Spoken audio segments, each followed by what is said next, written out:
Summer routines live or die by how easy they are, and honestly, if something takes too much effort, I'm out. That's why Groons is my go-to. It's my one daily pack of gummies covering my greens, vitamins, and minerals. Plus, it has 6 grams of prebiotic fiber, which is more than 2 cups of broccoli. No mixing powders, no giant pills, no hassle. I just rip open the pack and I'm done. They taste good and they make it easy to stay on top of my health, even when life gets busy. Save up to 52% with the code PODCAST at Groons.co. That's code PODCAST at GRUNS.co. Now is the chance to use reliable energy to grow your money with the Dominion Energy Reliability Investment. Our new investment product offers competitive returns, no maintenance fees, and flexible online access to your money. Make the reliable investment in reliable energy. The Dominion Energy Reliability Investment. To find out more, go online to reliabilityinvestment.com. That's reliabilityinvestment.com. Welcome back to TalkNorth.com. Thank you for listening. If you can, please download before you listen. It helps our business. I'd also like to thank our producer, Brandon Morton, and let you know if you'd like to sponsor this program or any of the programs on the network, you can reach me at jsouhan47@gmail.com.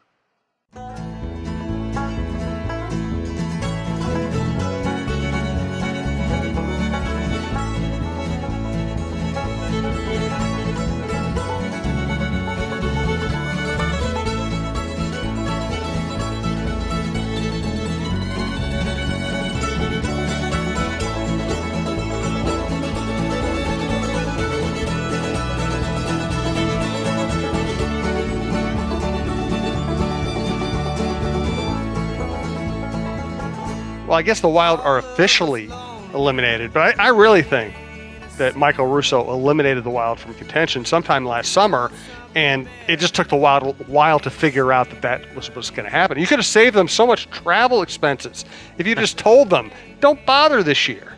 Yeah, it was definitely a slow torture to the end, that's for sure. I remember you asked me like 2 or 3 podcasts ago if I thought the Wild were going to make the playoffs, and I stuttered through a nonsensical no.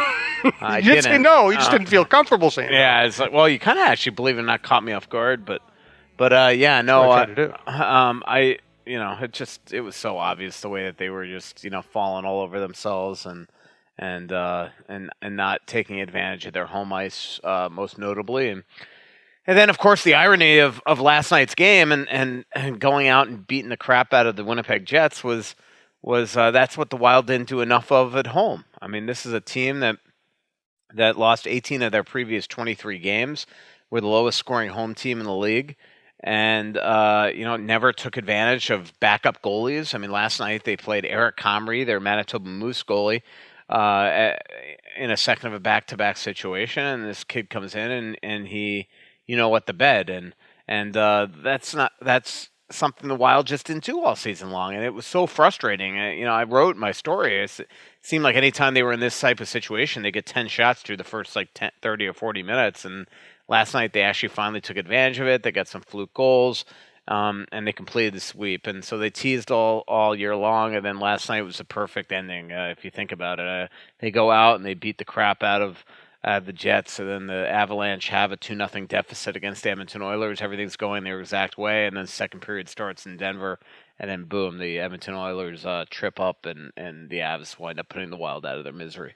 This is the Russo-Souhan Show, one of the founding shows on TalkNorth.com. Subscribe on iTunes, your favorite podcast app. Go to TalkNorth.com to find the archives or to listen to the latest episode. Thanks to our sponsors, Twill and the Edina Galleria, FixologyRepair.com, Tony Hoaglund, your State Farm agent in Champlin, and Bite Squad. Promo code TalkNorth gets you your first delivery free. So, to me, pulling the camera back, it is fascinating to me how so many franchises, including the Minnesota franchises, once they develop a problem, they have so much trouble fixing that problem, no matter how many coaches, general managers, generations of players they bring in. The Wild has always struggled to find people who could put the puck in the net, who could finish. Twins have always struggled to develop their own pitching. Vikings have always struggled to land a franchise quarterback. And these are problems that these franchises have been battling, and Timberwolves have every problem you can have. They've been dealing with this forever. First thing Fletcher did when he got the job was trade for a bunch of young guys he thought could score. They still haven't gotten there. Yeah. What do you do? I don't know. I mean, it's not an easy question. I don't know. Maybe start an expansion team. Maybe that's what Craig should do, is go and sell this thing and buy Seattle. Ooh. I mean, honestly, and I think that's, I mean, I joke about that, but I think that's a frustrating thing for a lot of fan bases, including the Wild, is that, you watch Vegas come in and, for the sum of $500 million, you build a cup contender right away, and a lot of it helps. It's in Vegas. I mean, Jimmy Schultz chose Vegas today, not just because of the opportunity, but I'm sure Vegas. Mm-hmm.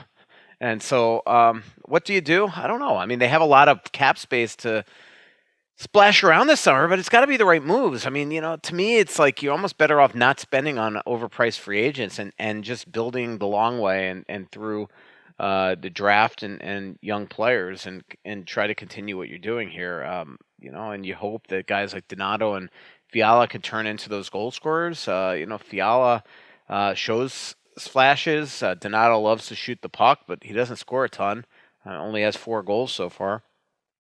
So it's not easy, and you're right. It's the history of this organization. I mean, last night Ken Wiebe from one of the Winnipeg papers tweeted out that Blake Wheeler had his second consecutive 90-assist year, and I pointed out, retweeted that the Wild have had one 80-point scorer in the history of the organization. It's something about, quote, our ice. That's the other thing that has been a long-running trend with this franchise. Anytime they come up with a slogan, it ends up making them look bad. Fight till the end, which is at the end of the first playoff series. It's amazing how the slogans backfire on them. If I worked in sports marketing, I would never put out a slogan that people could just make fun of. Yeah. The Our Ice thing is just an interesting campaign because you are just, first of all, you're trusting that it's actually water. And second of all, I just got stuck in the garage of the local Starbucks here in downtown Minneapolis. I've been going to this Starbucks since it's open. It's my favorite one. And they have a little parking garage where you park, and I went in and got my. Is that the one across from the Federal Reserve? Yeah. And when I was driving out, the garage door wouldn't open, which normally would be a dream of mine to be stuck in the Starbucks. I was going to say. But yeah, so no. I got out, but I was a little concerned that I would have to call you and say I've been stuck at a Starbucks, and you wouldn't believe me. No, I wouldn't have believed. Yeah, no doubt. There have been a lot of funny things, and I've made the joke too for a couple of years since they started this Our Ice campaign that maybe the problem is that they have all this invasive species being just embedded into the ice, and it's barnacles screwing things up. Just algae and bacteria and God knows what. God, you're writing a column for me. Thank you. It is just kind of just ugh. Yeah, I know. Who likes lake water? Yeah, I mean, everybody loves lakes, but nobody actually likes lake water. And they say that it goes through the filter, the purification system and all that, whatever they have. But there's still those times before a game where everybody takes like they have the special ceremony before the game where somebody grabs water from like Rainy Lake or whatever, and pours it on the ice. Right. And so that's pretty funny. And did you know so it is like illegal to take a bunch of water from lakes in an area and just plant it, but so the team had to get like a special dispensation or whatever from like whoever's in charge of that to allow them to do it as long as like a certain amount of like ounces per fan to pour it in their little machine. So it's kind of interesting. That is. It is interesting, like how they come up with this type of stuff. It's that one was a fascinating one. I kind of get. I mean, I get it. I get it too. But and listen, and it wouldn't be a joke if they could win on home ice. And big picture, the Wild has done a great job with their marketing. They've made fans feel like they're part of the franchise. The state of hockey is a brilliant. State of hockey is brilliant. It all works, but it's just that when you don't play well, jerks like us are going to have some fun with it. Yeah. Well, and it's kind of like, I mean, look, everything's about recycled, and even fans now. It's why I said when Kevin Fiala, when Paul Fenton, called Kevin Fiala a game breaker and electric stick, that I would not have thrown personally as a GM. I wouldn't have thrown that pressure on the kid because now that stuff's going to be recycled when he isn't. And so now, anytime Fiala turns the puck over or does something bad in a game, people are like, well, in fairness, he did break the game, like that type of stuff. he did change the game. So, that type of stuff just always comes back in a way. And I'm going to contradict myself here too. I actually like the fact that people will give us good quotes. I like the fact that they'll be honest. So I would rather have Fenton say he is an electric stick than say, we'll see what happens. I mean, I covered Terry Ryan for years, and he was one of my favorite people in sports. But he was he would never say anything that really interesting about. No, normally players. as a GM, you want to level back the expectations, Right. and then if they become the player, then surprise, right? And so this one was a tough one, and that's why same thing. I'd be a little scared when they start comparing Nico Sturm to Mikko Koivu. I mean, the guy is the all-time leading scorer in Wild history. But back to the. Hey, you know what? Let me interrupt real Yep. quickly. Let's thank Twill and the Edina Gallery. TwillMN.com. Updated traditional menswear that fits your life. Now changing over to spring and golf apparel. Go check it out. Jim usually doesn't like to shop for clothes. I don't like it when he shops for clothes either, because he used to buy stuff I'd want to throw out. That's why I'm so glad he's found Twill in the Edina Galleria. He likes shopping there because of the comfortable environment and the friendly staff. He finds clothes that actually fit him properly and are high-quality brands that will look great for years, whether he's golfing or working. Our favorites so far are Peter Millar, Johnny O, and Barber.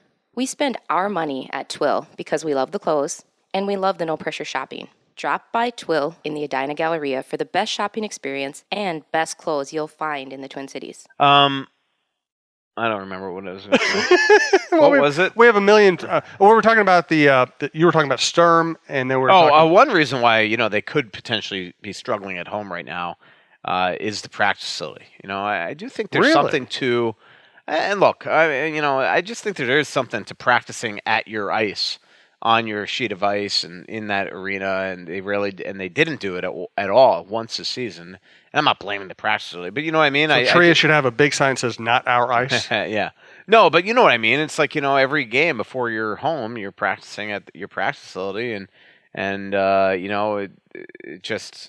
it almost makes like the home rink. And every team has a practice facility now, or most teams do. Right. But it makes your home rink almost like foreign to a lot of guys, and all of a sudden, especially down the stretch here, the last couple months, you're totally revamped the roster. You have a bunch of kids coming up from Iowa. You have a bunch of new guys like Fiala and Donato and Aberg and all these guys.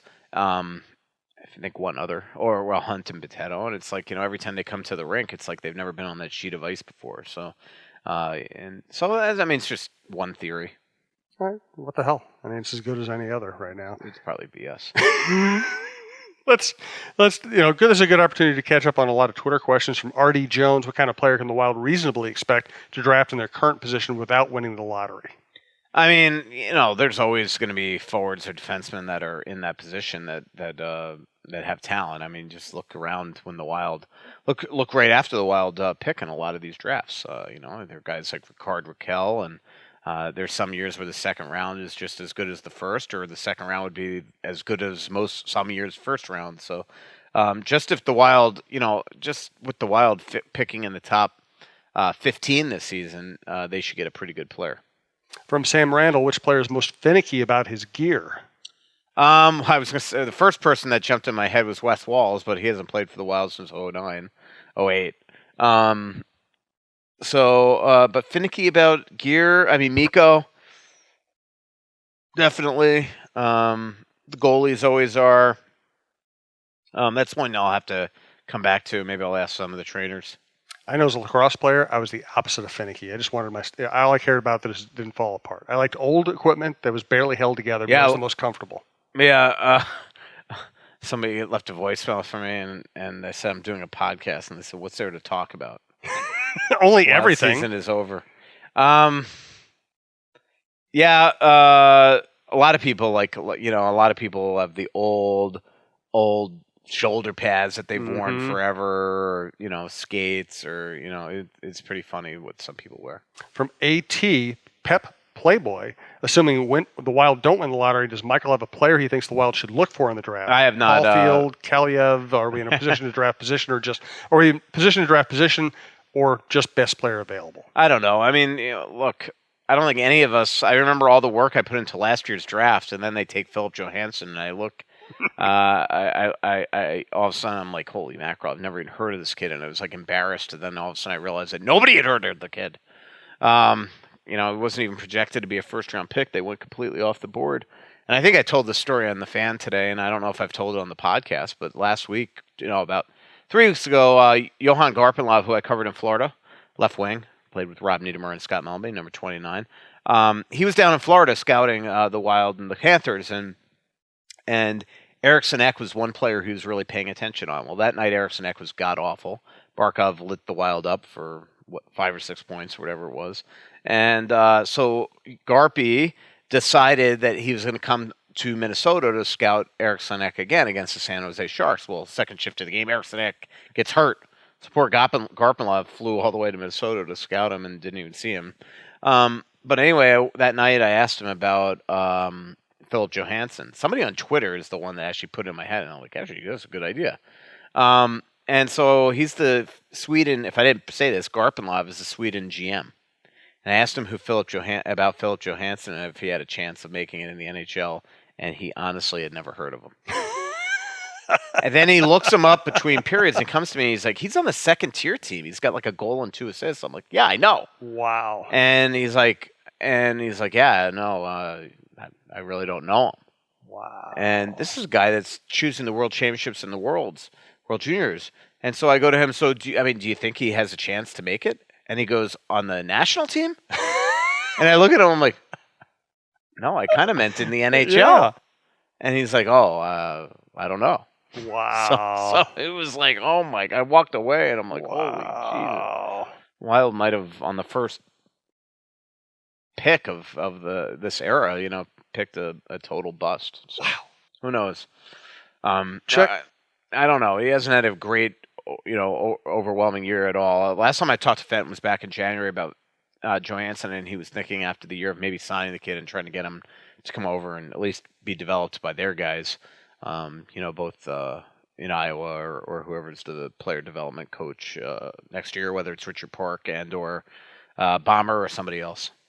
Fixologyrepair.com, downtown in the Skyway, south of what used to be the Wells Fargo Center. I think it just got sold. And Mall of America, 3rd floor by Nordstrom's. Fixology Repair, Quickology, Repairology. Buy your watches there. Get your stuff fixed there. There are some things in life that you just can't live without. Now, whether it's a special piece of jewelry, a watch, or even your smartphone, you want it in working condition. At Fixology Repair, we are committed to restoring your pieces so that everything works or fits the way it ought to. Watch servicing, chain repair, and broken screen replacements are just a few of the services that we offer at our 2 locations, Mall of America and the Skyway in downtown Minneapolis. Please visit us at fixologyrepair.com or at fixologymn on Twitter to learn more. Mention this ad and get a 10% discount on our services. Next Twitter question from Kyle Vasfret, longtime listener. Do you see Koivu accepting a lesser role next year? I can't imagine the newly repaired ACL is going to benefit a guy that has already lost a few steps. Also, do you get the sense Fenton will still try to move Zucker? These guys are going to all have to start accepting roles. Look, the Wild lost Jimmy Schultz today for one reason. They'll never say it, but it's Ryan Suter. Mm-hmm. It's opportunity. It's seeing a guy that never leaves the ice on the power play and plays 28 minutes a game. And so Stahl and Koivu, as I just said I just filled in for PA on the radio, and same thing with Eriksson Ek. It's like we've seen him play his best hockey now. It'd be a shame if all of a sudden next year he's just behind all these guys, and I put Rask in that conversation as well. So I think they all have to take lesser roles. And as far as Zucker, I could look. The Wild have a lot of cap space right now. I could see them maybe move Zucker. But the one thing that I'd be wary of with moving Zucker, as frustrating as a player as he has been this season, he's also the kind of guy they'll go look for. Right. This is a team that needs to get faster and to take now one of your fastest players. I wouldn't say fastest anymore because there are some, Fiala's fast, Donato's got some skates okay. I'd just be a little scared to trade a guy like that. So it's just got to be the right move. And Zucker still has the ability, even though he's not a pure goal scorer by any stretch, he's still got the ability to put pucks in the net and make them faster. Absolutely. From Ben Johnson, if you had to cover a peer's car and Post-its, who would it be? Thank you. A player's car and Post-its? No, one of your peers. Oh, good question. Yeah. Definitely Chad Graff. Why? Because it'd just be fun. Because of his reaction? Yeah. No. Well, actually, he would have no reaction. Same thing with LaPanta. Greenlay would beat the crap out of him. Greenlay would go hunting for you. Yes. Yes. That was a great prank by Dumba. It was brilliant, yeah. And he's obviously got nothing better to do. I think LaPanta would go out and go, "Oh, there's Post-its on my car," and he would just want to talk about it. He would just drive away. He would just drive away, and he'd call somebody to talk about it. Yeah. From Kyle, do you think they'll send Cunnin, Donato, and Greenway to Iowa soon, get them acclimated to the team? Yeah, before I the mean, playoffs? after game 82, they won't do it before that. They won't do it before that, okay. And you know, again, some of these guys are banged up. Like Donato has been playing with, I think, a groin. So he might need a little time to rest. But yeah, I mean, there's a reason why the Wild didn't have a lot of flexibility post-trade deadline. It's because they officially sent down and then recalled immediately Donato, Greenway, and Cunnin. Reminder, we have a deal with Bite Squad. If you've already used the promo code, just go to bitesquad.com, download the app. Great restaurants. They also have a membership deal, $5.99 a month for free deliveries from all the local restaurants, I think within a 4-mile radius. But even if you don't want any of those deals, it just saves you driving, saves you parking, saves you hassle, saves you dishes. Bitesquad.com, the Bite Squad app. Promo code TALKNORTH, one word, uppercase, gets you the first delivery free. But just use it all the time. We appreciate them supporting I just did Bite Squad 2 nights ago. Awesome. It just makes life very easy. Yep, I just got so excited that I found my Americano. I forgot it was right there. I got stuck in a freaking parking garage for this Americano. Now, okay, did you get stuck in a parking garage, or did you not know how to operate the? No, it wasn't an operated thing. Wouldn't like it was a motion. You know, it's where you drive over the sensor. So you're kind of like a vampire. You don't really exist in certain places. It just wasn't doing it for me. I needed somebody to come in from the other end to open it because it just seemed to be broken on my side. I'm still guessing it's user error myself. Probably. From Kevin Gustafson, how legitimate? Do you have a charger? Actually, I do. Okay, I will can you now go do that? Yes, I will do that. If you'll answer this question. Should I do like the Jeopardy music while you go do this? No, you just answer this question while I go do this for you. From Kevin Gustafson, how legitimate of a prospect is Sturm? He's projected as a bottom 6 guy. In college, he scored. He was a playmaker. He's obviously big. I haven't never seen him skate. I wasn't at practice today. I was doing radio, so I got to watch him first. But, I mean, he was considered the top center prospect out there right now in terms of full package in front of size and things like that. But I'm always worried with these college free agents. You know, not a lot make a huge impact, but they are certainly hyped at this time of year. You know, I remember who was the guy from Duluth that everybody was going crazy on a couple of years ago? Was it Campbell or somebody? And, you know, he's in Europe now. Casey Wellman, I remember I fed a 50-inch feature into this. The Wild were out of the playoffs, and they signed Casey Wellman. It was their kind of Chuck Fletcher's first big get in the college free agent market. And I was bored of writing about the Jed Ortmeyers and the Wyatt Smiths and the Warren Peters of the world that year. You know, you'd written about them all. No disrespect to any of them. They were all, you know, good players. It's just, you know, it was like you get to game 60, 70, 80, and you're just like, and they're not making playoffs. You're just kind of like, oh my God. So they get Casey Wellman, and so I write and his dad was a ball player for the Mets and the Tigers, I think, Brad Wellman. So I did this like 50-inch feature on the kid, and Chris Miller, the editor at the Star Tribune, reminds me about it every time. You know, like that I wrote this gigantic feature on Wellman, and so like they get overhyped now. So who knows what Sturm, you know, becomes? But I will say that I think, as we've seen with all the guys that Paul Fenton picks up, Fiala, Donato, Aberg, Hunt, Betetto. When it's him picking it up, he wants those guys playing. So I think Sturm is immediately going to get an opportunity next year. And I don't think that's a bad thing. Like if Sturm turns into a serviceable NHLer, even if it's max fourth line, isn't that better than going out every year and going and signing a fourth line center at a $2 million deal or something? Yeah. Or even Eric Fair at $1 million. Yeah. Like the one thing the Wild have never done in the history of their organization is promote a player from their minor leagues to play a third line, fourth line role. Like they're always free agent pickups or acquisitions. Look at their fourth line this year. Foligno, Fair, Brown, all pickups. Why can't they ever develop that guy down in the minors? It's crazy to me.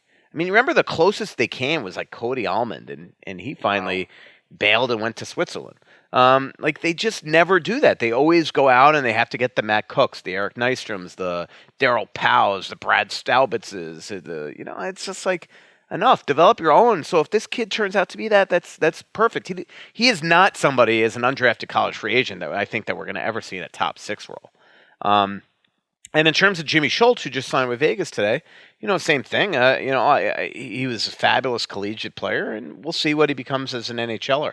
But look, that's we'll see on Sturm. I can tell you, and I know somebody pointed this out to me when I tweeted out that this guy is immediately like the best quote on team, unbelievably well spoken, blah blah blah blah blah.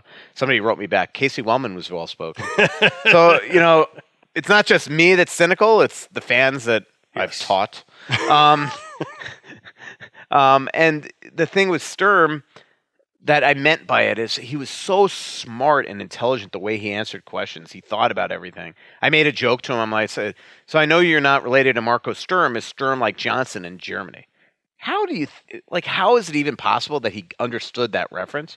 But he's like, yeah, Sturm, it's kind of a common name in Germany. Like, I was just impressed. But, and you might roll your eyes at me saying that, but just imagine any of us listening to this going overseas, playing in Germany or Switzerland or Czech Republic or Russia or Sweden or Finland, and knowing only English, and then going there and having to play overseas and talk to the media. Or understand what the coaches are saying, how difficult that would be as stupid Americans, which we are, all of us. Well, I didn't know we were going to be going down that road, but you know what?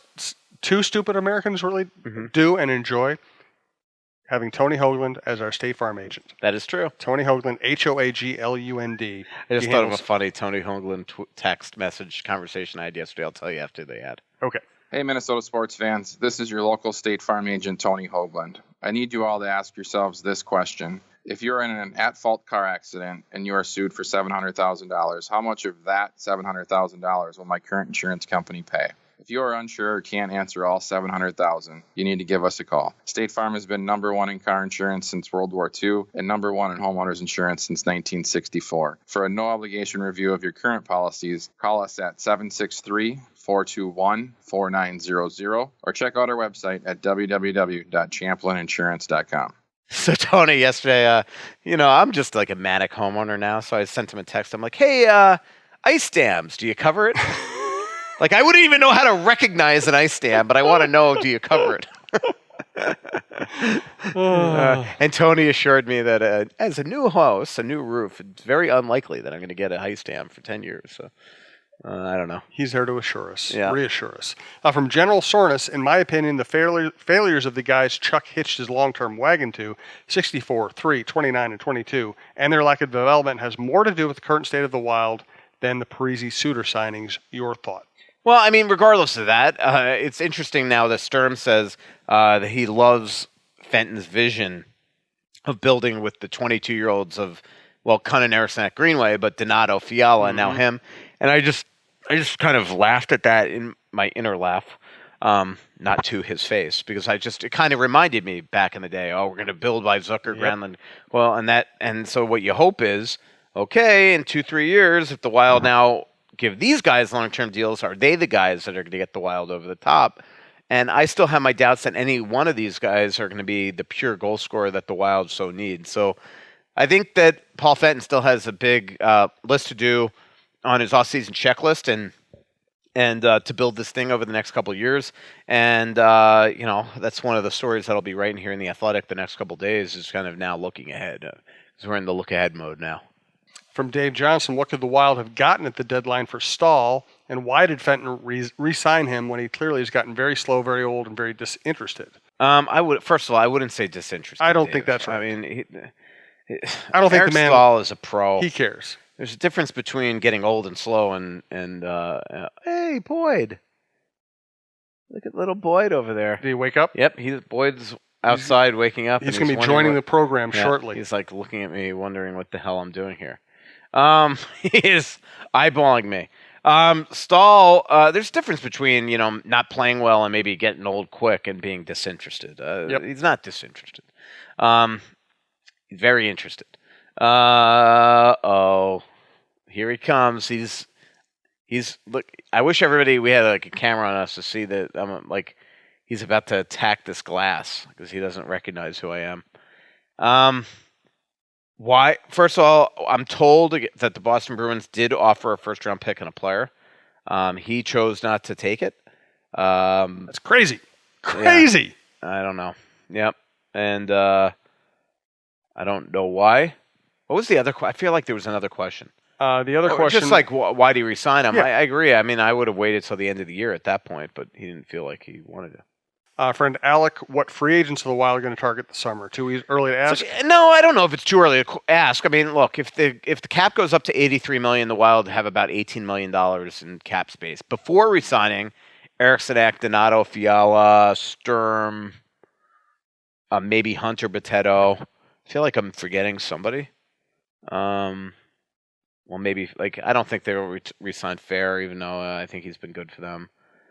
So they don't have all that 18. And again, you want to save a couple $1 million. What I just, again, I would almost rather them bank it and not spend it and save for a big fish free agent in the next couple of years rather than go and overpay it now. And so what I'm considered about, it's like, say Anders Lee does become a free agent. And now you overspend for a 28, 29-year-old free agent. Who's not the greatest skater. As we know, the Wild don't have Granlund anymore, so who's getting in the puck? Is Anders Lee going to come here and be the same player he is with the Islanders? Maybe. I mean, guy's a winner, and he works his butt off, and there's something special about that kid. But maybe not. Same thing, Brock Nelson. And do the Wild even need centers anymore? You need a number one center, a true one, but not so much them. Matt Duchene's the only number one true center out there. And I've got to think that the Wild would want to try to avoid a guy that is labeled a cancer in Colorado, obviously did nothing in Ottawa. And right now Columbus is on the verge of either on the playoff bubble, either making it or not. I still think they make it. But I don't know. I mean, the one thing they have all these centers suddenly, but not so much a number one center. Somebody on Twitter actually said to me the other day. So I don't know there. Joe Pavelski, another one that I know the Wild like. Jordan Eberle. These are right shot, right wings. Makes a lot of sense. Pavelski can also play the middle. Pavelski's 34, so now you're going to overspend him and coming off maybe a 40-goal season and give him $6 million per.